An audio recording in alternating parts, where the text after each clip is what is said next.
Hello, नमस्कार. The MPSC classmate या YouTube चॅनलवर तुम्हा सर्वांचं परत एकदा स्वागत आहे. MPSC डेली PYQ डोज या नावानं आपण लेक्चर सिरीज बघत आहोत आणि या लेक्चर सिरीजच्या माध्यमातून येणाऱ्या राज्यसेवा पूर्व परीक्षा असेल किंवा कंबाईन पूर्व परीक्षा असेल किंवा इतर जे काही मुख्य परीक्षा आहेत, सो त्या परीक्षांच्या अनुषंगाने previous year question paper analysis खूप महत्त्वाचं असते आणि त्यासाठी म्हणून आपण डेली बेसिसवर हे जे काही PYQs आहेत, आयोगाने आतापर्यंत वेगवेगळ्या परीक्षांमध्ये जे विचारलेले PYQs आहेत, त्या ठिकाणी रोज 10 PYQs सब्जेक्ट वाईज आपण डिस्कस करतो आहोत. ओके, सो पर डे पर सब्जेक्ट या पद्धतीने आपण डिस्कस करतो आहोत आणि त्यासाठी आपण आपल्या टेलिग्राम चॅनलवर स्वतंत्रपणे एक क्विज बॅच लॉन्च केलेला आहे आणि त्यामध्ये हे जे काही प्रश्न आहेत ते आपण क्विज फॉर्ममध्ये त्या ठिकाणी अवेलेबल करून देतो आहोत. ओके, सो लेक्चरला थेट सुरू करूयात. आता या व्हिडिओत आपण डे 73 ओके, सो डे 73 या दिवशी अर्थशास्त्र या विषयाअंतर्गत प्रश्नांची जी 14वी सिरीज आपण PYQची जी काही 14वी सिरीज अर्थशास्त्र या विषयाशी निगडीत आपण पोस्ट केलेलं होतं, त्या प्रश्नांचं सविस्तर विश्लेषण आपण या ठिकाणी करणार आहोत. ओके, सो सुरू करूयात. आता पहिला जो प्रश्न या ठिकाणी विचारण्यात आलेला आहे तो एकंदरीतच कंबाईंड गट पूर्व परीक्षा 2022 मध्ये विचारण्यात आलेला प्रश्न. तो प्रश्न काय विचारण्यात आलेला आहे तर चलनी नोटा खालीलपैकी कोणते वाक्य अयोग्य आहेत. ओके, चुकीचे विधान आपल्याला फाइंड आउट करायचं आहे. अविधान दिलेलं आहे की चलनी नोटा भारत सरकारकडून जारी केल्या जातात. त्यानंतर ब आहे संकुचित पैसा किंवा M1 मध्ये लोकांजवळील चलनाचा अंतर्भाव असतो. ओके, सो कोणता पर्याय या ठिकाणी चुकीचे असणार आहे. आता चलनी नोटा जी छापण्याची जी रिस्पॉन्सिबिलिटी असते ते सरकारकडे असते ती RBI कडे असते. ओके, सो त्यानुसार जे काही प्रश्न आहे ते आपण पहिलं जे पर्याय आहे ते आपण या ठिकाणी चुकीचे आहे असं म्हणू शकतो. ओके, सो कारण जे काही चलनी नोट आहेत ते चलनी नोटा छापण्याची जी रिस्पॉन्सिबिलिटी असते ती RBI कडे असते आणि जे काही 1 रुपयाची नोट आणि इतर जे काही नाणी आहेत ते छापण्याचे जे काही अधिकार आहे ते भारत सरकारकडे असतो. ओके, सो एकंदरीत जे वित्त विभाग आहे त्या वित्त सचिव जे असतात तर त्यांच्या एकंदरीतच रिस्पॉन्सिबिलिटीवर ते जे काही 1 रुपयाची नोट आणि इतर जे काही नाणी आहेत, ओके, सो ते छापण्याची जबाबदारी भारत सरकारची असते. तर जे काही इतर चलनी नोटा आहेत 5 रुपये 10 रुपये त्याच्यानंतर ते मल्टिपलमध्ये जे आहेत 20 रुपये 50 100 असे जे काही आहेत ते चलनी नोटा छापण्याची जी काही रिस्पॉन्सिबिलिटी असते ते RBI कडे असते. त्यामुळे जे स्टेटमेंट आहे ते या ठिकाणी चुकीचे असणार आहे. ओके, आता ब स्टेटमेंटमध्ये दिलेलं आहे की संकुचित पैसा किंवा M1 मध्ये लोकांजवळील चलनाचा अंतर्भाव असतो का.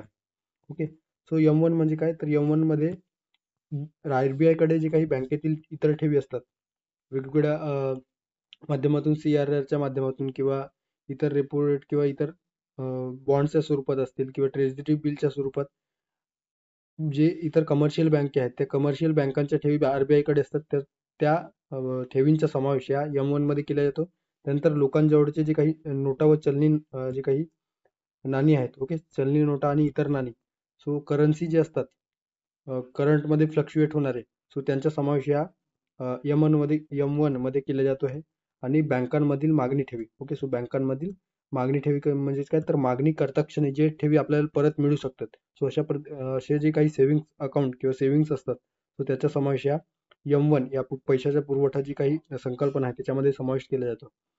आता ब या ठिकाणी दिलेला आहे की संकुचित पैसा आणि याला संकुचित पैसा म्हटला जातो आहे. ओके, M1 ला संकुचित पैसा, M0 म्हणजे काय तर पायाभूत पैसा कारण सर्वाधिक तरल असतो. त्यानंतर M1 संकुचित पैसा आणि जे काही M3 आहे तर त्याला विस्तृत पैसा म्हटला जातो आहे. ओके, कारण ते सर्वात कमी तरल असतात.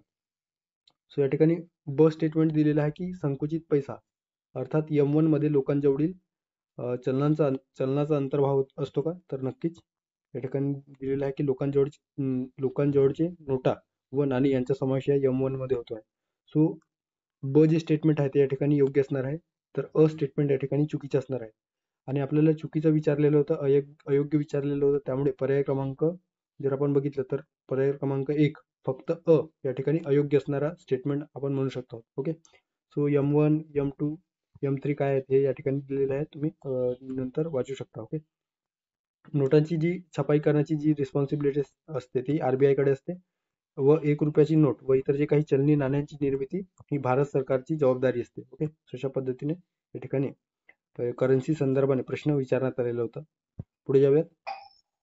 तर या ठिकाणी जो प्रश्न विचारण्यात आलेला आहे ते एकंदरीतच योजना संदर्भाने राज्यसेवा मुख्य परीक्षा 2022 मध्ये विचारण्यात आलेला प्रश्न. फॅमिली क्रेडिट प्लॅन कोणत्या कार्यक्रमाशी संबंधित आहे, अशा पद्धतीने या ठिकाणी प्रश्न विचारलेला आहे. राज्यसेवा मुख्य परीक्षा 2022. ओके, सो अलीकडे विचारण्यात आलेला प्रश्न. जे पर्याय म्हणजे पर्याय क्रमांक 1 मध्ये काय दिलेलं आहे, आश्वासित रोजगार योजना, जवाहर रोजगार योजना.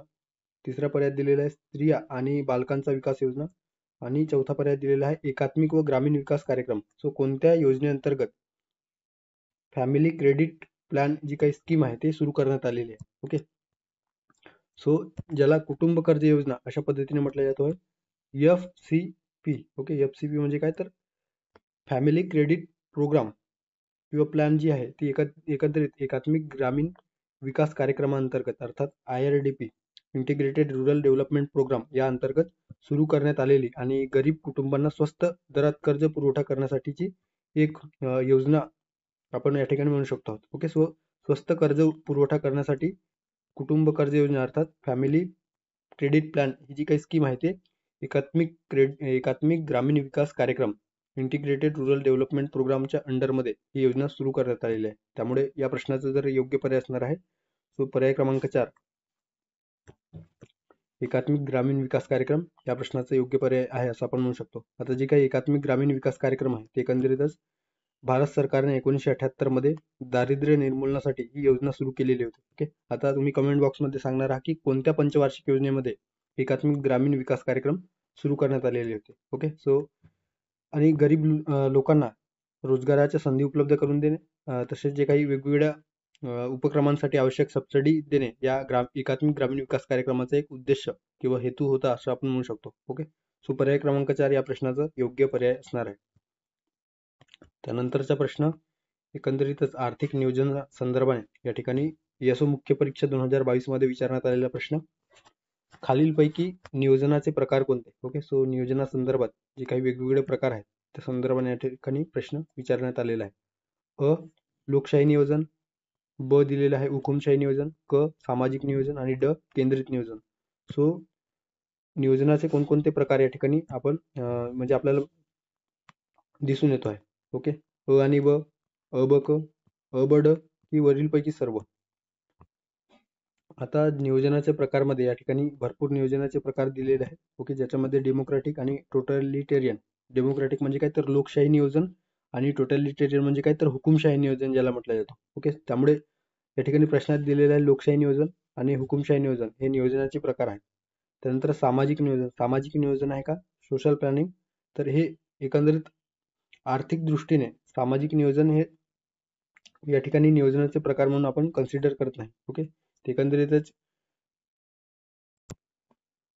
आर्थिक विकासाच्या दृष्टीने जे काही सोशल नियोजन आहे, ओके, सोशल प्लॅनिंग आहे ते विकास आणि जे काही इतर HRD ह्युमन रिसोर्स डेव्हलपमेंटच्या संदर्भाने आपण त्याचा विचार करू शकतो. मात्र इकॉनॉमिक वृद्धीच्या दृष्टीने त्या सामाजिक नियोजनाचा विचार करता येत नाही. ओके, सो या ठिकाणी सामाजिक नियोजन जे आहे ते या ठिकाणी या पर्यायात किंवा या जे काही प्रश्न विचारलेले आहे त्याच्यामध्ये नियोजनाच्या प्रकारामध्ये ते कन्सिडर करता येणार नाही. त्यानंतर केंद्रित नियोजन आणि विकेंद्रित नियोजन अशा पद्धतीने या ठिकाणी आपल्याला नियोजनाचे प्रकार दिसून येतात, ज्याला सेंट्रलाइज आणि डिसेंट्रलाइज म्हटलं जात आहे. ओके, त्यानंतर प्लॅनिंग बाय डायरेक्शन, दिग्दर्शनाद्वारे किंवा दिशादर्शनाद्वारे प्लॅनिंग. त्यानंतर इंड्युसमेंट, ओके, प्रलोभनाद्वारे प्लॅनिंग म्हटलं जातं. त्यानंतर सूचक नियोजन, इम्पेरेटिव्ह नियोजन, ओके, फायनान्शियल म्हणजे वित्तीय नियोजन, भौतिक नियोजन अशा पद्धतीने वेगवेगळे प्रकार आहेत. आता नियोजना संदर्भाने आपण पंचवार्षिक योजना जे अभ्यासलेले आहेत ज्यामध्ये आपण नियोजनाचे वेगवेगळे प्रकार अभ्यासलेले आहेत. सो त्या संदर्भाने आपण स्वतः आपल्या या YouTube चॅनलवर वेगळी प्लेलिस्ट आहे ज्याच्यामध्ये आपण राज्यसेवा पूर्वपरीक्षेसाठी इकॉनॉमिक्सचे जे महत्त्वाचे टॉपिक आहेत ते आपण त्या ठिकाणी डिस्कस केलेले आहे. त्याच्यात आपण नियोजन हे जे काही चॅप्टर आहे ते व्यवस्थित डिस्कस केलेलं आहे. ओके, ते तुम्हाला नियोजनाचे प्रकार कोणकोणते आहेत तर जर माहिती नसेल आणि डिटेलमध्ये अभ्यासायचे असेल तर तुम्ही ते नक्की जाऊन बघा. ओके, नियोजनाचे प्रकारमध्ये लोकशाही नियोजन विरुद्ध हुकुमशाही नियोजन असे दोन प्रकार. नंतर आहे केंद्रीकृत सेंट्रलाइज आणि विकेंद्रीकृत नियोजन. त्यानंतर आहे दिग्दर्शनाद्वारे नियोजन आणि प्रलोभनाद्वारे नियोजन. सांकेतिक अर्थात सूचक नियोजन आणि अनिवार्य नियोजन अशा पद्धतीने या ठिकाणी नियोजनाचे वेगवेगळे प्रकार दिसून येतात. ओके, सो लोकशाही नियोजन, हुकुमशाही नियोजन, केंद्रित नियोजन. ओके, सामाजिक नियोजन या ठिकाणी येणार नाही, त्यामुळे हे जे काही क स्टेटमेंट आहे त्या ठिकाणी चुकीचं असणार आहे. पर्याय क्रमांक 3 अ ब ड या ठिकाणी योग्य पर्याय असणार आहे. ओके, सो पर्याय क्रमांक 3 या प्रश्नाचं योग्य पर्याय आहे असं आपण म्हणू शकतो. त्यानंतरचा प्रश्न आहे दारिद्र्य संदर्भाने जी काही तेंडुलकर समिती गठीत करण्यात आलेली होती त्यावर विचारण्यात आलेला प्रश्न. STI मुख्य परीक्षा 2016 मध्ये विचारण्यात आलेला प्रश्न आहे. तेंडुलकर समितीच्या शिफारशीनुसार दारिद्र्य रेषा ठरवण्यासाठी पुढील बाबींवर केलेल्या खर्च समाविष्ट करण्यात आला. म्हणजे कोणत्या खर्चाचा समावेश तेंडुलकर समितीच्या शिफारशीनुसार दारिद्र्य रेषा ठरवण्यासाठी करण्यात आला असा एकंदरीत प्रश्न आहे. ओके, STI मुख्य परीक्षा 2016. शिक्षण, आरोग्य सेवा, ऊर्जेचा वापर. आता जी काही तेंडुलकर समिती आहे तर तेंडुलकर समिती संदर्भाने एकंदरीतच जी काही तेंडुलकर समिती आहे सर्वप्रथम डिसेंबर 2005 मध्ये नियोजन आयोगाने सुरेश तेंडुलकर यांच्या अध्यक्षतेखाली ही समिती गठीत केलेली होती. ओके, ज्यामध्ये R राधाकृष्णन, सुरंजन सेन गुप्ता व राघव गाविया हे जे काही सदस्य आहेत आणि यांनी एकंदरीत जो काही अहवाल दिलेला होता तर 27 नोव्हेंबर 2009 मध्ये आपला अहवाल दिलेला होता. आता या तेंडुलकर समितीच्या शिफारशीनुसार म्हणजे त्यांनी दिलेल्या अहवालावरून काय दिसून येतं तर आधीप्रमाणे जी मासिक दरडोई खर्च आहे ती खर्च त्यांनी स्वीकारलेली आहे, मात्र त्याच्यामध्ये काही दोष देखील त्यांनी या दारिद्र्याच्या मोजणीमध्ये काही त्रुटी देखील दाखवून दिलेले होते. ओके, कोणत्या त्रुट्या होत्या तर त्यांनी विचारात घेतलं की त्यांच्या म्हणण्यानुसार होतं की अन्न घटक या केवळ एकच घटक गृहीत धरून दारिद्र्य रेषा मोजणे हे आताच्या म्हणजे सध्याच्या परिस्थितीला अनुसरून आहे. ओके, कारण जसा व्यक्तीचा विकास होत जातो तसतसे त्याचे गरजांचे जे काही स्वरूप आहे ते देखील बदलत असतात आणि त्यानुसार जे काही दारिद्र्य रेषा ठरवण्यासाठी जी काही क्रायटेरिया आहे त्याच्यामध्ये देखील बदल करणे गरजेचं असतं. अशा पद्धतीने त्यांनी या अहवालावरून किंवा त्यांनी दिलेल्या अहवालावरून गव्हर्नमेंटच्या निदर्शनास आणून दिलेले होते. ओके, सो दारिद्र्य रेषा मोजण्यासाठी कॅलरी निकष विचारात घेतले जात आहे. हे जणू काही दारिद्र्य रेषा म्हणजे हंगर लाईनच आहे अशा पद्धतीने त्यावर टीका देखील केलेली होती. सोबतच त्यांनी चलनवाढीचा जो काही निर्देशांक आहे या दारिद्र्य रेषा मोजण्यासाठी जी काही कॅलरी निकषावरून किंवा एक कॅलरी निकष किंवा कॅलरी मूल्य विचारात घेताना त्यावर किती खर्च केला जातो आणि त्यानुसार एकंदरीत वस्तू व सेवांचे कशा पद्धतीने चलनवाढ होतो आहे त्यामध्ये ते जे काही निर्देशांक आहे त्याच्यामध्ये दोषयुक्त अशा पद्धतीने ते निर्देशांक आहेत अशा पद्धतीने त्यांनी जी काही त्रुट्या आहेत ते दाखवून दिलेले होते आणि त्यानुसार अन्न या घटकाबरोबर शिक्षण आणि आरोग्य या घटकांचा देखील समावेश करा अशा पद्धतीने त्यांनी शिफारस केलेली होती. ओके, सो हेच या ठिकाणी प्रश्नात विचारलेलं आहे की तेंडुलकर समितीने किंवा या समितीच्या शिफारशीनुसार दारिद्र्य रेषा ठरवण्यासाठी कोणत्या बाबींवर खर्च केला पाहिजे अशा पद्धतीने त्यांनी शिफारस केली तर अन्न, शिक्षण आणि आरोग्य यामध्ये दारिद्र्याची जी काही दारिद्र्य रेषा मोजण्यासाठी जी टोपली आहे त्याच्यामध्ये समावेश करा अशा पद्धतीने त्यांनी शिफारस केलेली होती. ओके, सो या ठिकाणी जे प्रश्नात दिलेला आहे पर्याय अ ब, सो शिक्षण आणि आरोग्य सेवा, ऊर्जेच्या वापराचा या ठिकाणी संबंध नाही आहे, त्यामुळे अ आणि ब पर्याय क्रमांक 1 या प्रश्नाचा योग्य पर्याय असणार आहे. आता 2011-12च्या दारिद्र्य एकंदरीतच आकडेवारीनुसार ग्रामीण भागातील जे काही कॅलरी आहे किंवा ग्रामीण भागामध्ये दरडोई खर्च किती असायला पाहिजे एकंदरीतच दारिद्र्य रेषेच्या वर जाण्यासाठी आणि शहरी भागामध्ये किती असायला पाहिजे अशा पद्धतीने त्यांनी जी काही शिफारस केलेली होती त्याच्यामध्ये ग्रामीण भागासाठी 816 रुपये मासिक आणि दैनिक जर विचारात घेतला तर 27 रुपये दैनिक खर्च पर्टिक्युलर जे काही कॅलरी निकष आहेत किंवा एकंदरीत त्या शिक्षण आरोग्य या दारिद्र्य निकषाच्या वर जाण्यासाठी जे काही निकष आहेत ग्रामीण भागासाठी 816 रुपये मासिक तर दैनिक जे आहे ते दरडोई 27 रुपये अशा पद्धतीने त्यांनी शिफारस केलेली होती आणि शहरी भागामध्ये 1000 रुपये तर दैनिक जो काही खर्च आहे तो 32 रुपये अशा पद्धतीने त्यांनी शिफारस या ठिकाणी केलेली असल्याचे आपल्याला दिसून येतो. ओके, भारतात एकूण दारिद्र्याचे जे प्रमाण आहे ते 2011-12च्या आकडेवारीनुसार 21.9% आढळले होते. ग्रामीण भागामध्ये 25.7% तर शहरी भागामध्ये 13.7% अशा पद्धतीने त्यांनी आकडेवारी प्रसिद्ध केलेली होती. ओके, सो प्रमाणात विचारात घेतल्यास सर्वाधिक जे काही दारिद्र्याचे प्रमाण आहे ते छत्तीसगडमध्ये, आणि एकंदरीत दारिद्र्याची जी काही लोकसंख्या आहे ते सर्वाधिक कोणत्या राज्यात असेल तर ऑफकोर्स ज्या ठिकाणी लोकसंख्या सर्वात जास्त आहे. ओके, युपी मध्ये सर्वाधिक ग्रामीण किंवा दारिद्र्य असणारी लोकांची संख्या अशा पद्धतीने त्याने आपल्या अहवालावरून स्पष्ट केलेले होते. ओके, तो पर्याय क्रमांक 1 या प्रश्नाचं योग्य पर्याय आहे असं आपण म्हणू शकतो. त्यानंतर आहे राष्ट्रीय उत्पन्नाच्या ज्या काही वेगवेगळ्या संकल्पना आहेत, जीडीपी, जीएनपी, एनडीपी, एनएलपी, त्यावर आधारित प्रश्न राज्यसेवा मुख्य परीक्षा 2020 मध्ये विचारण्यात आलेला प्रश्न आहे. ओके, प्रश्न काय आहे की बाजार किमतीनुसार स्थूल देशांतर्गत उत्पादन, ओके, स्थूल देशांतर्गत उत्पादन म्हणजे काय तर जीडीपी, आणि स्थूल राष्ट्रीय उत्पादन म्हणजे काय तर जीएनपी. ओके, सो जीडीपी आणि जीएनपी संदर्भात या ठिकाणी प्रश्न विचारण्यात आलेला आहे. यामधील फरक हा खालीलपैकी एका घटकामुळे दिसून येतो अशा पद्धतीने या ठिकाणी प्रश्न विचारलेला आहे. ओके, सो स्थूल देशांतर्गत उत्पादन आणि स्थूल राष्ट्रीय उत्पादन यामधील जो काही फरक आहे ते कोणत्या घटकामध्ये दिसून येतो?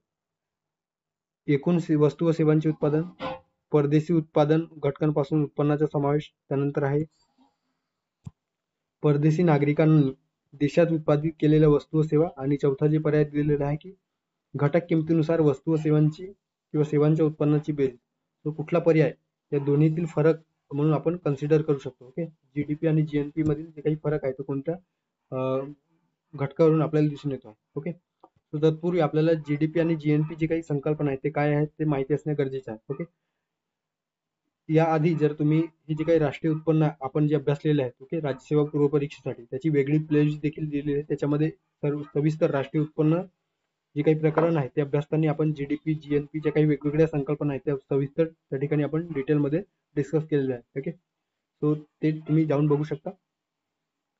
आता जे काही स्थूल देशांतर्गत उत्पादन आहे त्याच्यामध्ये ज्याला आपण ग्रॉस डोमेस्टिक प्रोडक्ट अर्थात जीडीपी, सो यामध्ये एका वर्षाच्या काळात देशाच्या भौगोलिक सीमेअंतर्गत भागात उत्पादित झालेल्या वस्तू व सेवांचे बाजार भावानुसार किंवा बाजार किमतीनुसार येणारे जे मूल्य आहे त्याला स्थूल देशांतर्गत उत्पादन म्हटलं जातं. ओके, म्हणजे काय तर एका वर्षाच्या काळात देशाच्या सीमारेषेत उत्पादित होणाऱ्या वस्तू व सेवांचे बाजार भावानुसार येणारे जे काही मूल्य आहेत त्याचा विचार या जीडीपी मध्ये केला जातो. ओके, आता जे काही सूत्र आहे त्यामध्ये काय दिलेलं आहे तर उपभोग खर्च, नंतर गुंतवणूक खर्च, सरकारी खर्च, निर्यात वजा आयात. ओके, सो अशा पद्धतीने या ठिकाणी जे काही स्थूल देशांतर्गत उत्पादन आहे त्या संदर्भाने या ठिकाणी दिलेलं आहे.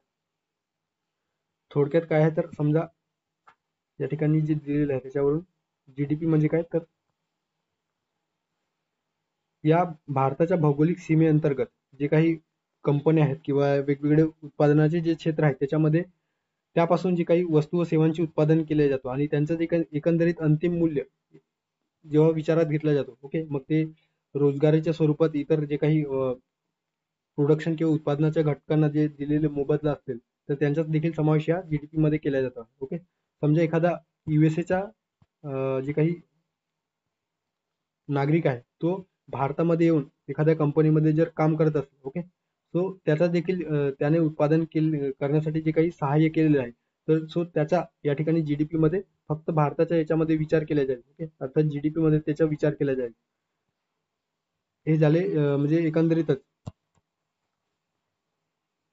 आणि सोबतच जे काही भारतीय नागरिक असतील, ओके, सो भारतीय नागरिकाच्या संदर्भात एखादा भारतीय नागरिक अमेरिकेमध्ये जॉब करतो आहे, ओके, युएसए मध्ये जॉब करतो आहे, तर तो त्याचा जो काही त्याने जो काही उत्पन्न कमावलेलं असेल तर त्या उत्पन्नाचा समावेश या ठिकाणी या जीडीपी मध्ये करणार नाही. ओके, किंवा या जीडीपी मध्ये त्याचा विचार केला जाणार नाही, कारण देशाच्या भौगोलिक क्षेत्राच्या म्हणजे भौगोलिक सीमे अंतर्गतच्या भागामध्ये जे काही आर्थिक क्रियाकलाप आहेत त्यांचाच विचार या जीडीपी मध्ये केला जातोय. ओके, सो अशा वेळेस आणि त्याचा अगदी विरुद्ध किंवा एकंदरीतच आपण म्हणू शकतो की जे काही जीएनपी आहे ज्याला स्थूल राष्ट्रीय उत्पादन अशा पद्धतीने म्हटलं जातो.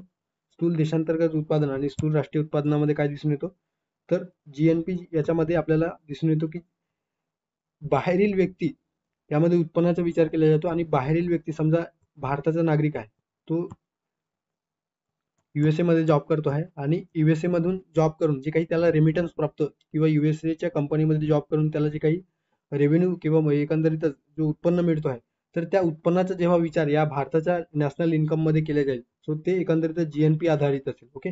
आणि यावेळेस भारतामध्ये जे काही आर्थिक क्षेत्रामध्ये क्रियाकलापामध्ये बाहेरील नागरिक गुंतलेले आहेत. ओके. त्यामध्ये आपण मगाशी बघितल्याप्रमाणे युएसए असेल, युएसएचा नागरिक भारतामध्ये एखाद्या कंपनीमध्ये काम करतो आहे. ओके. तो टाटाच्या कंपनीमध्ये काम करतो आहे आणि त्याला जो काही कंपनीकडून जे रेव्हेन्यू प्राप्त होतो आहे किंवा एकंदरीत त्याचं जे काही इन्कम आहे, तर त्याचा या ठिकाणी जीएनपी मधून तो जे काही उत्पन्न आहे तो वगळला जातो आहे. कारण ते आपल्या भारतीय नागरिकांनी कमावलेले नसून ते बाहेर ते जे काही उत्पन्न आहे ते जाणार आहे. अशा वेळेस जीएनपी मध्ये भारतीय नागरिक जर बाहेरील कंपन्यांमध्ये काम करत असेल तर त्याला जे काही मिळणारे उत्पन्न आहे त्याचा समावेश जीएनपी मध्ये केला जातो.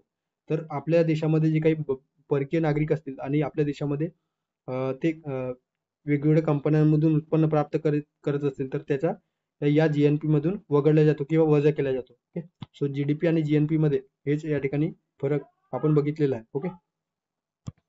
ओके. सो या ठिकाणी राष्ट्रीय जे काही उत्पादन आहे त्याच्यामध्ये आपल्याला दिसून येतो की राष्ट्रीय उत्पादन म्हणजे काय, तर एकूण राष्ट्रीय उत्पादन या स्थूल राष्ट्रीय उत्पादनाला म्हटलं जातो आहे.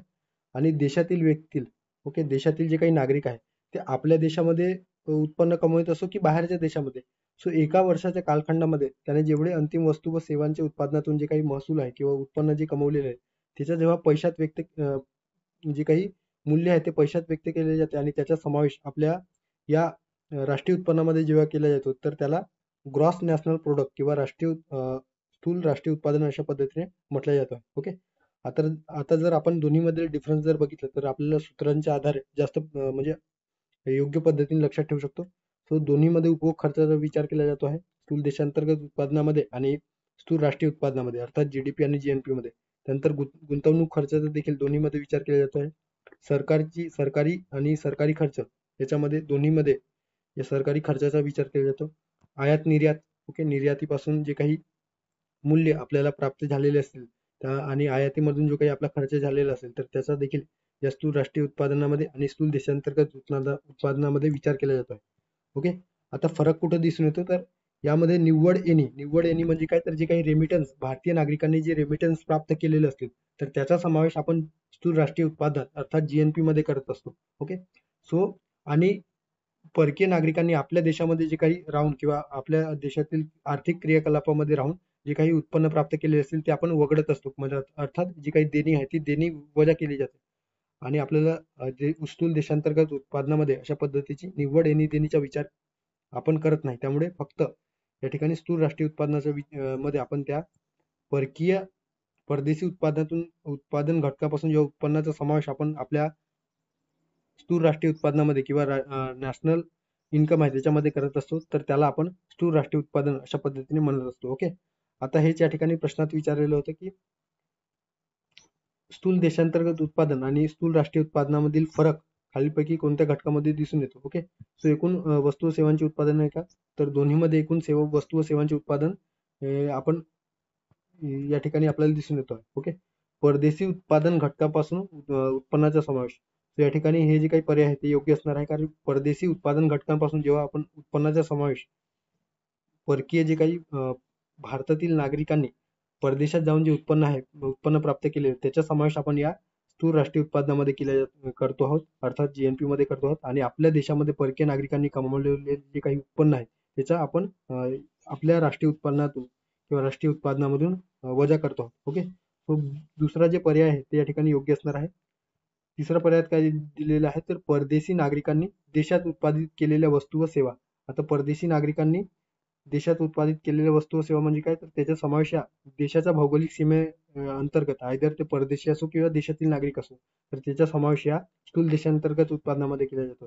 त्यामुळे हे देखील फरक आपण विचारात घेणार नाही. घटक किमतीनुसार वस्तू व सेवांच्या उत्पन्नाची बेरीज, तो हे देखील या दोन्ही मधील फरक आपण म्हणू शकणार. तो पर्याय क्रमांक 2 या प्रश्नाचं योग्य पर्याय असणार आहे. ओके. सो अशा पद्धतीने आपण एकंदरीतच राष्ट्रीय उत्पन्नाचे जे काही संकल्पना आहे ते अभ्यासलेलं आहे. ओके. त्यानंतर पुढचा जो काही प्रश्न आहे ते एकंदरीतच पंचवार्षिक योजना संदर्भात या ठिकाणी प्रश्न विचारण्यात आलेला आहे. टॅक्स असिस्टंट पूर्व परीक्षा 2015 मध्ये विचारण्यात आलेला प्रश्न, कोणत्या पंचवार्षिक योजनेचे मुख्य लक्ष हे उद्योगांच्या आधुनिकीकरणाचे होते अशा पद्धतीने प्रश्न या ठिकाणी विचारले गेलेला आहे. ओके. पहिली पंचवार्षिक योजना, दुसरी पंचवार्षिक योजना 8वी पंचवार्षिक योजना की 11वी पंचवार्षिक योजना. सो जी काही उद्योगांच्या आधुनिकीकरणासाठी कोणत्या पंचवार्षिक योजनेमध्ये मुख्यतः भर देण्यात आलेला आहे, अशा पद्धतीने या ठिकाणी प्रश्न विचारण्यात आलेला आहे. ओके, सो ते जे काही पंचवार्षिक योजना आहे ते 8वी पंचवार्षिक योजना या ठिकाणी आपल्याला दिसून येतो आहे. आता 8व्या पंचवार्षिक योजनेसंदर्भाने या ठिकाणी जी काही इन्फॉर्मेशन आहे ते बघू शकता. 1 एप्रिल 1992 ते 31 मार्च 1997 असा एकंदरीत या 8व्या पंचवार्षिक योजनेचा कालावधी आहे. अध्यक्ष कोण होते तर नरसिंहराव आणि त्यानंतर काही कालावधीनंतर देवगौडा. ओके, उपाध्यक्ष प्रणव मुखर्जी जास्त कालावधीसाठी आणि त्यानंतर त्यांच्यामध्ये देखील जे काही उपाध्यक्ष होते ते देखील चेंज झालेले होते. ओके, योजनेचे नाव काय होते तर या योजनेला मनुष्यबळ विकास योजना, कारण मनुष्यबळ जे काही ह्युमन रिसोर्स डेव्हलपमेंटवर जास्त भर या ठिकाणी देण्यात आलेले होते. ओके, सो मनुष्यबळ विकास योजना अशा पद्धतीने या योजनेला म्हटले जात आहे. त्यानंतर मुख्य भर मानव विकास किंवा मानव विकासाला प्राधान्य अशा पद्धतीने या ठिकाणी देण्यात आलेला आहे. त्यानंतर आहे जे काही एकंदरीत जो खर्च आहे, सर्वाधिक खर्च कशात केलेला आहे तर सर्वाधिक खर्च जे काही उद्योग आहे तर उद्योगांच्या आधुनिकीकरणासाठी सर्वाधिक भर देऊन त्याच्यावर जास्त खर्च केलेला आहे आणि तेच या ठिकाणी प्रश्नात विचारलेलं होतं. सो सर्वाधिक खर्च लक्षात घ्या. ऊर्जा क्षेत्रावर जवळपास एकूण खर्चाच्या या पंचवार्षिक योजनेमध्ये एकूण खर्चाचा 27% खर्च या ऊर्जा क्षेत्राच्या आधुनिकीकरणासाठी करण्यात आलेला आहे. ओके, आणि त्यामुळे पर्याय क्रमांक जर आपण बघितलं तर 8वी पंचवार्षिक योजना असणारा पर्याय आहे पर्याय क्रमांक 3. या प्रश्नाचं योग्य पर्याय असणार आहे पर्याय क्रमांक 3. आता ही जी काही 8वी पंचवार्षिक योजना आहे त्याच्यामध्ये पूर्णपणे सूचकात्मक इंडिकेटिव्ह नियोजनाला सुरुवात झालेली होती. ओके, आता नियोजनाचे प्रकार आपण याआधी बघितलेलं आहे. ओके, सो ते तुम्ही ते लेक्चर जाऊन बघा. एकंदरीत अर्थव्यवस्थेसंदर्भात जे काही आपण राज्यसेवा पूर्व परीक्षेसाठी जे प्रश्न एकंदरीत वेगवेगळ्या प्रकरणावर जे महत्वाचे टॉपिक आहे त्याच्यावर लेक्चर आपण तयार केलेलं आहे, ते नक्की जाऊन बघा, त्याच्यामध्ये हे स्पष्ट केलेलं आहे. ओके, आता जे काही वेगवेगळ्या योजना आहेत तर कोणकोणत्या योजना या 8व्या पंचवार्षिक योजनेअंतर्गत सुरू करण्यात आलेली होती तर ग्रामीण कारागिरांना सुधारित संच पुरवणारी योजना अर्थात सित्रा नावाची जी योजना आहे ती 1992 मध्ये. त्यानंतर आहे MP लॅड्स. ओके, खासदार स्थानिक क्षेत्र विकास कार्यक्रम 23 डिसेंबर 1993 मध्ये सुरू करण्यात आलेली योजना आहे. प्रधानमंत्री रोजगार योजना ओके 2 ऑक्टोबर 1993 मध्ये सुरू करण्यात आलेली होती. मध्यान्ह भोजन योजना mid day meal scheme 15 August 1995. आश्वासित मजूर योजना ओके एम्प्लॉयमेंट अशुरन्स स्कीम अशा पद्धतीने याला म्हटला जातो. 2 ऑक्टोबर 1993 मध्ये ही योजना सुरू करण्यात आलेली होती. राष्ट्रीय सामाजिक सेवा योजना national social assistant program okay social assistant program अशा पद्धतीने 15 ऑगस्ट 1995 मध्ये सुरू करण्यात आलेली योजना आहे. त्यानंतर गंगा कल्याण योजना 97 मध्ये. संगम योजना जी काही नावाची संगम योजना आहे तर 15 ऑगस्ट 1996 मध्ये. आणि या योजनेअंतर्गत अपंग व्यक्ती किंवा दिव्यांग व्यक्ती गटाला स्वयंरोजगारासाठी 15,000 रुपयांची मदत करणे अशा पद्धतीने या संगम योजनेचा एकंदरीत जे काही उद्दिष्ट किंवा हेतू या योजनेअंतर्गत ठेवण्यात आलेले होते. ओके, सो अशा पद्धतीने वेगवेगळ्या योजना या ठिकाणी 8व्या पंचवार्षिक योजनेच्या दरम्यान राबवण्यात आल्याचे दिसून येतो. ओके, आणि प्रतिमान कोणते होते तर लक्षात ठेवा प्रतिमान होते राव मोहन प्रतिमान. ओके, सो LPG धोरणावर आधारित हे जी काही 8वी पंचवार्षिक योजना आहे आर्थिक सुधारणा म्हणजे आर्थिक सुधारणा केल्याच्या नंतर एकंदरीत पहिली योजना याला आपण म्हणू शकतो. ओके, सो पुढे जाऊयात. त्यानंतर पुढचा जो प्रश्न आहे तो एकंदरीत जागतिकीकरणासंदर्भाने या ठिकाणी प्रश्न विचारण्यात आलेला आहे. ओके, STI मुख्य परीक्षा 2022 मध्ये विचारण्यात आलेला प्रश्न. आर्थिक एकीकरणात जास्त सखोलता येते. जागतिकीकरणासंदर्भाने जे काही स्टेटमेंट आहे ते लक्षात घ्यायला हवं. सो जागतिकीकरणामुळे आर्थिक एकीकरणात जास्त सखोलता येते काय. त्यानंतर ब आर्थिक पारदर्शकता वाढते. त्यानंतर आहे सीमेपलीकडील दहशतवादात वाढ होते. ओके, सो सीमेपलीकडील दहशतवादात वाढ होते. त्यानंतर ड पर्याय दिलेला आहे आर्थिक परस्परावलंब ओके पराभव नाही या ठिकाणी आर्थिक परस्परावलंबित्व वाढते. ओके, सो कोणता पर्याय किंवा कोणतं जे काही विधान आहे ते या ठिकाणी जागतिकीकरणासंदर्भात ग्लोबलायझेशनच्या संदर्भाने योग्य असणार आहे. ओके, आता जर आपण या ठिकाणी बघितलं तर आपल्याला काय दिसून येतं तर क जे स्टेटमेंट दिलेलं आहे सीमेपलीकडील दहशतवादात वाढ होते. आता जागतिकीकरणामुळे सीमेपलीकडील दहशतवादात वाढ होईल का तर नाही, कारण जागतिकीकरणामुळे जे काही अनेक देश एका पर्टिक्युलर याच्यामध्ये गुंतलेले असतात. ओके, आयदर मग ते इकॉनॉमिक ऑपरेशन असो किंवा एकंदरीत राजकीय असो सामाजिक असो अशा वेगवेगळ्या ध्येय धोरणे ठरवून त्यानुसार प्रत्येक राष्ट्र एकमेकास सहकार्याच्या दृष्टीने या जागतिकीकरणामुळे जवळ आलेले असतात आणि अशा वेळेस सीमेपलीकडील दहशतवादात वाढ होणे किंवा ते वाढ होऊ शकते का, तर ते वाढ कमी करण्यासाठी एकंदरीत प्रयत्न केले जाऊ शकतो की अलीकडे आपण बघतो आहोत की जी काही दहशतवादा संदर्भाने आपले जे काही राष्ट्रीय स्तरावरील नेते आहेत ते युनायटेड नेशनच्या जे काही जी सभा भरलेली असते त्याच्यामध्ये जागतिकीकरणाविषयी चर्चेच्या द्वारे किंवा जागतिकीकरणाद्वारे जे दहशतवादी जे कृत्य आहे त्याच्यामध्ये कशा पद्धतीने आळा घालता येईल त्याविषयी बोलताना आपल्याला दिसून येतो. त्यामुळे जे स्टेटमेंट आहे की सीमेपलीकडील दहशतवादात वाढ होते, हे जे विधान आहे ते चुकीचे असणार आहे. ओके, आता जर आपण स्टेटमेंट एलिमिनेट केले तर आपल्याला आपला योग्य पर्यायापर्यंत पोहोचू शकतो. सो या ठिकाणी दिलेलं आहे त्यामुळे हे पर्याय असणार नाही. त्यानंतर या ठिकाणी देखील दिलेलं आहे आणि या चौथा पर्याय देखील दिलेला आहे, त्यामुळे पर्याय क्रमांक 3 या ठिकाणी योग्य पर्याय असणार आहे. ओके, अ, ब आणि ड अशा पद्धतीने या ठिकाणी जागतिकीकरण संदर्भाने एका स्टेटमेंट वरून आपण योग्य पर्यायापर्यंत किंवा योग्य पर्याय आपण काढू शकलो आहोत. ओके, आंतरराष्ट्रीय नाणेनिधी असेल या संस्थेच्या एकंदरीतच संस्थेनुसार जागतिकीकरण ही अशी प्रक्रिया आहे ज्याद्वारे विचार, व्यक्ती, वस्तू, सेवा, तंत्रज्ञान, भांडवल यांचा मुक्त संचार होऊन विविध अर्थव्यवस्था आणि समाज यांचे एकीकरण होते. अशा पद्धतीने आंतरराष्ट्रीय नाणेनिधी यांनी जागतिकीकरणासंदर्भाने एकंदरीत व्याख्या केलेली आहे. ओके, जगभरातील भिन्न देशांमध्ये जो काही मुक्त आर्थिक एकंदरीत ओघ महत्वाचा असला तरी काही वेळा ते ऐच्छिक असतात आणि काही वेळा आंतरराष्ट्रीय संघटनांच्या किंवा प्रभुत्वाखाली देशांच्या दबावात लादलेले असतात. जे काही छोटे देश आहेत किंवा विकसनशील देश आहेत ते अशा जागतिकीकरणामुळे जे काही विकसित देश आहेत तर विकसित देशांचा प्रभाव या अविकसित देशांवर किंवा विकसनशील देशांवर होताना आपल्याला दिसून येतो आणि त्यामुळे देशांमधील व देशांतर्गत असमानता आहे ती वाढीस लागत असतो. ओके, याचा जो काही फायदा आहे ते मोठ्या श्रीमंत देशांना होतोय जागतिकीकरणाचा, कारण त्यांना गरीब देशात गुंतवणुकीसाठी अधिक मोकळीक मिळते. आपल्या पद्धतीने ते कमी गुंतवणुकीच्या दरामध्ये ते त्या ठिकाणी गुंतवणूक करत असतात आणि जास्तीत जास्त नफा कमवण्याचा प्रयत्न करत असतात. ओके, अशा पद्धतीने या ठिकाणी दिलेलं आहे. भारतात 1990च्या सुमारास जागतिकीकरणाला सुरुवात झाली होती. या काळात देशावरचे जे काही विदेशी कर्ज एवढे वाढले होते की जागतिक बँक आणि आंतरराष्ट्रीय नाणेनिधी या संघटनांनी आणखी कर्ज देण्याचे नाकारलेले होते आणि अशा वेळेस आपले जे काही आर्थिक धोरण आहे ते आर्थिक धोरणानुसार आपण जे काही भारतीय अर्थव्यवस्था आहे ते भारतीय अर्थव्यवस्था जागतिक स्तरावर खुली केलेली होती आणि परकीयांना आपल्या भारतामध्ये गुंतवणुकीस चालना देण्यासाठी आपण ते जे काही इकॉनॉमिक रिफॉर्म आहे ते घडवून आणलेलं होतं. ओके, सो या ठिकाणी जे पर्याय दिलेला आहे की आर्थिक एकीकरण सफलता वाटते काय, तर नक्कीच. नंतर आर्थिक पारदर्शकता वाढते, तर जागतिकीकरणामुळे नक्कीच आर्थिक पारदर्शकता वाढतो आहे. ओके, कारण वेगवेगळे जे काही व्यापार आहे ते एका देशाच्या दुसऱ्या देशासोबत कशा पद्धतीने ट्रेड होतोय त्याच्यात एकंदरीत जी आकडेवारी आपण दरवर्षी बघतो आहोत की वर्ल्ड बँक असेल नंतर WTO असेल ते आकडेवारी प्रसिद्ध करत असतो. ओके, सो कोणत्या देशांमध्ये किती प्रमाणामध्ये गुंतवणूक आलेली आहे, कोणत्या देशात किती प्रमाणामध्ये रेमिटन्स प्राप्त झालेला आहे, अशा पद्धतीने जी काही आकडेवारी आहे ती प्रसिद्ध केल्या जातो आणि त्यामुळे पारदर्शकता वाढतो आहे. ओके, सीमेपलीकडील दहशतवादात वाढ होतो, चुकीचं आहे. आणि आर्थिक जे काही परस्परावलंबित्व वाढतो आहे. ओके, नक्कीच आर्थिक परस्परावलंबित्व वाढतो आहे. श्रीमंत देश गरीब जे काही किंवा विकसनशील देशांवर अधिक जे काही दबाव आहे ते या जागतिकीकरणामुळे आपल्या हेतूसाठी ते एकंदरीत प्रभाव पाडण्याचा प्रयत्न करत असतात. ओके, सो अ ब ड असणारा पर्याय क्रमांक 3 या प्रश्नाचा योग्य पर्याय आहे असं आपण म्हणू शकतो. त्यानंतरचा पुढचा एकंदरीत प्रश्न या ठिकाणी विचारण्यात आलेला टॅक्स स्ट्रक्चर. ओके, कर संरचनेवर आधारित प्रश्न आहे.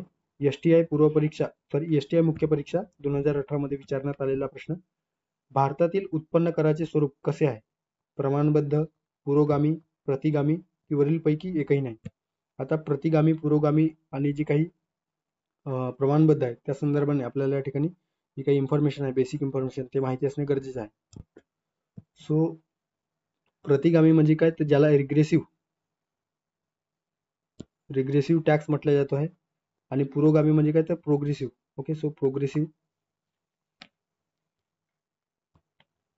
प्रोग्रेसिव्ह टॅक्स आणि प्रमाणबद्ध म्हणजे प्रोपोर्शनल टॅक्स अशा पद्धतीने इंग्लिशमध्ये त्याला संबोधलं जातं.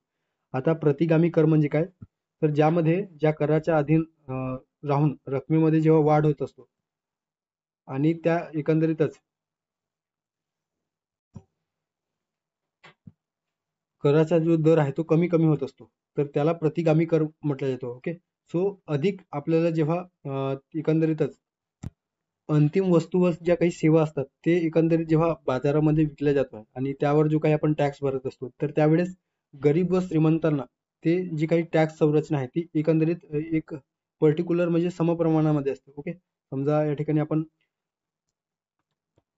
10 रुपयाचा जो काही पेस्ट आपण टूथपेस्ट घेतलेला आहे आणि त्याच्यावर जर 18% जीएसटी लागलेला असेल, तर त्यामध्ये 18% एखाद्याला किंवा 100 रुपयाच्या वस्तूवर एखाद्या 18% लागलेले असेल, तर 18% त्या 100 रुपयाचे जर आपण काढले तर 18 रुपये एखाद्या गरिबांसाठी कदाचित जास्त होऊ शकतो. मात्र श्रीमंतांच्या दृष्टीने ते त्यांना काहीच वाटू किंवा त्यांचं काही त्यांना त्यांच्या उत्पन्नावर जास्त फरक पडताना दिसून येत नाही आणि म्हणून याला प्रतिगामी कर म्हटलं जातं. ओके. कारण एका पर्टिक्युलर जो काही रकमेच्या आधारावर जो काही कराचा दर आहे, जसजसे त्या वस्तूच्या किमतीमध्ये वाढ होत जातात तसतसा त्याच्यामध्ये कराचा जो दर आहे त्याच्यामध्ये कमी कमी होत असतो. ओके.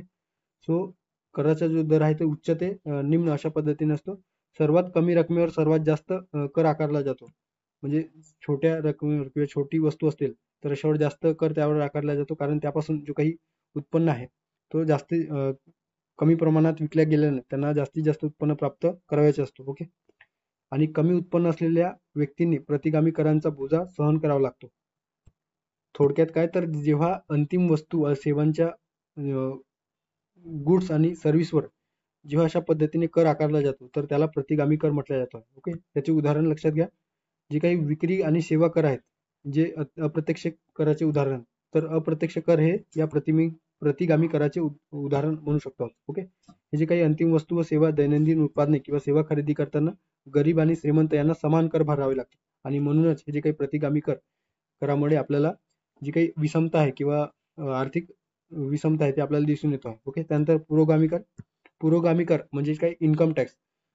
व्यक्तीच्या वाढत्या उत्पन्नाबरोबर जेव्हा जी टॅक्स स्लॅब आहे, ओके, प्रत्यक्ष कराची, त्याच्यामध्ये गव्हर्नमेंट जेव्हा वाढ करत असतो तर त्याला पुरोगामी कर म्हटलं जातो. ओके. आता आपण बघतो आहोत की साधारणतः 3 ते 6 लाखाच्या दरम्यान जर एकंदरीतच एखाद्या व्यक्तीचे उत्पन्न असेल तर त्याला 5% टॅक्स भरावा लागतो, तर 6 ते 9 लाख किंवा 6 ते 10 लाखाच्या दरम्यान असेल तर 10% टॅक्स भरावा लागतो. अशा पद्धतीने वाढत्या उत्पन्नाबरोबर जेव्हा टॅक्स भरण्याची जी काही एकंदरीत टॅक्सची जी रक्कम आहे किंवा टॅक्सची जी काही दर आहे तर ते जर वाढत असेल तर त्याला पुरोगामी कर म्हटलं जातो. ओके. सो हे कर भरण्याच्या क्षमतेवर आधारित असतात. ओके. कर भरण्याची जी काही क्षमता आहे त्यामध्ये किती निर्माण झाली आहे त्यानुसार जी काही पुरोगामी कर आहे ते आकारला जातो. ओके. आता यामुळे काय होतं तर प्राप्तिकर हे पुरोगामी कराचे अर्थात इन्कम टॅक्स हे पुरोगामी कराचे उदाहरण म्हणू शकतो.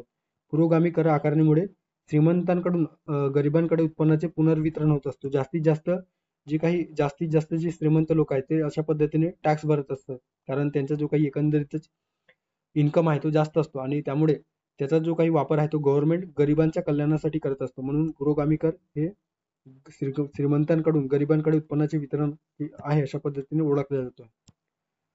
आता प्रमाणबद्ध कर या ठिकाणी दिलेला आहे. प्रमाणबद्ध कर म्हणजे काय तर एका पर्टिक्युलर प्रमाणानुसार एखाद्या जर कंपनी असेल आणि कंपनीच्या जे काही उत्पन्नामध्ये वाढ होत असेल आणि त्या वाढीच्या जर तुलनेत जो काही दर आहे तो सेम ठेवला जात असेल प्रमाणामध्ये, तर त्यानुसार त्याला किंवा प्रमाणबद्ध कर या ठिकाणी म्हटलं जातं. ओके.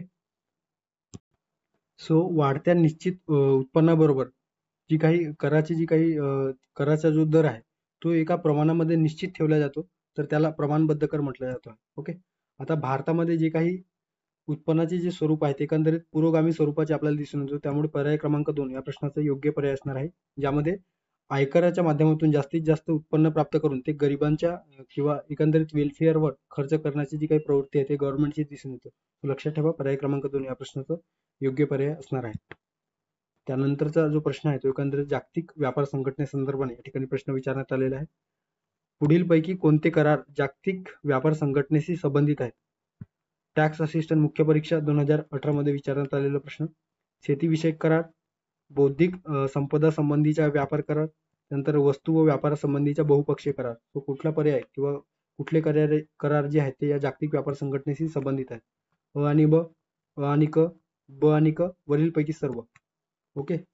या ठिकाणी WTO अंतर्गत वेगवेगळे करार, याच्यामध्ये शेतीविषयक अर्थात कृषीविषयक करार, त्यानंतर सॅनिटरी फायटोसॅनिटरी अर्थात स्वच्छते संदर्भाने करार दिलेले आहे. वस्त्रोद्योग व वस्त्रोद्योग संदर्भाने करार, व्यापारातील तांत्रिक अडथळ्यांना दूर करण्यासंदर्भात करार, त्यानंतर व्यापार संदर्भात गुंतवणूक करार, ओके, ट्रिम्स ज्याला म्हटलं जातो आहे. बौद्धिक संपदा हक्कांच्या व्यापार संबंधित पैलूंवर करार, हे जे काही करार आहेत ते आपण या ठिकाणी बघतो आहोत. ओके, या संदर्भाने आपण जे काही लेक्चर सिरीज बनवलेले आहे त्याच्यामध्ये WTO हे सविस्तर आपण त्या ठिकाणी डिस्कस केलेलं आहे. ओके, सो या ठिकाणी दिलेलं आहे शेतीविषयक करार, सो याचा समावेश होतो. बौद्धिक संपदा संबंधीच्या व्यापार करार, सो याचा देखील जागतिक व्यापार संघटनेच्या करारामध्ये समावेश होतो. वस्तू आणि व्यापारासंबंधात बहुपक्षीय करार, ओके, मल्टीलॅटरल जे काही ट्रेडिंग आहे त्याचा देखील समावेश होतो. ओके, व्यापारासंदर्भात गुंतवणुकीच्या बहुपक्षीय करार. सो वरीलपैकी सर्व या ठिकाणी योग्य पर्याय असणार आहे, पर्याय क्रमांक 4. त्यानंतरचा शेवटचा प्रश्न या लेक्चरमध्ये, महाराष्ट्रात शेत जमीन धारण्याची जी काही कमाल मर्यादा आहे ती खालीलपैकी कोणत्या कायद्यानुसार, जी काही महाराष्ट्रामध्ये शेत जमीन धारण्याची कमाल मर्यादा जो कायदा आणला गेलेला आहे तो कोणत्या वर्षी आणला गेला, अशा पद्धतीने राज्यसेवा मुख्य परीक्षा 2022 मध्ये विचारण्यात आलेला प्रश्न. 1991, 1961, 1966, 1971, सो कोणत्या वर्षी महाराष्ट्रात शेत जमीन कमाल धारण मर्यादा कायदा आणण्यात आलेला आहे. ओके, सो या ठिकाणी तुम्ही बघू शकता महाराष्ट्र शेत जमीन धारण्याची कमाल मर्यादा अधिनियम 1961 मध्ये आणण्यात आलेला आहे. ओके, सो पर्याय क्रमांक 2 1961 या ठिकाणी योग्य पर्याय असणार. सो लक्षात ठेवा, एखाद्या व्यक्तीकडे किंवा एखाद्या व्यक्तिगटाकडे जर जमीन मर्यादेपेक्षा जी काही जमीन आहे ती जमीन धारण्याची जी क्षमता जास्त असेल तर अशा वेळेस ती जी काही जमीन आहे ती गव्हर्नमेंट संपादित करून भूमिहीन किंवा इतर व्यक्तींना वाटप करत असतो. आणि हे एकंदरीतच यासाठी महाराष्ट्र शेत जमीन धारण्याची कमाल मर्यादा अधिनियम 1961 हे जे काही कायदा आहे ते आणण्यात आलेला आहे. ओके, सो पर्याय क्रमांक, आणि याला सिलिंग कायदा म्हटलं जातो. ओके, सो सिलिंग कायदा काय आहे तर हे कमाल जमीन धारणा कायदा संदर्भाने या ठिकाणी आणण्यात आलेला आहे. सो पर्याय क्रमांक 2 या प्रश्नाचं योग्य पर्याय आहे असं आपण म्हणू शकतो. ओके, सो अशा पद्धतीने या ठिकाणी जी 10 प्रश्न आपण डिस्कस केलेले आहेत ते आपण PYQच्या स्वरूपात जी काही आपली क्विज बॅच आहे त्यामध्ये आपण त्या ठिकाणी पोस्ट करतो आहोत, आणि त्या प्रश्नांचं जे काही सविस्तर विश्लेषण आहे आपण त्या ठिकाणी पोस्ट करतो आहोत. Okay, so Monday to Friday आपण जे काही रोज 10 PYQ क्विज फॉर्म मध्ये पोस्ट करतो आणि त्याची जी काही विश्लेषण आहे ते आपण त्या ठिकाणी प्रोव्हाइड करतो, आणि सॅटर्डेला चालू घडामोडीचे 15 प्रश्न आपण त्या ठिकाणी बघतो आहोत. ओके, सो तुम्हाला जर एनरोल करायचं असेल तर या ठिकाणी टेलिग्रामची लिंक दिलेली आहे, त्या ठिकाणी सविस्तर इन्फॉर्मेशन या संदर्भाने मिळेल. ओके, सो थांबूया या ठिकाणी, भेटूया पुढच्या व्हिडिओमध्ये. थँक्यू, धन्यवाद.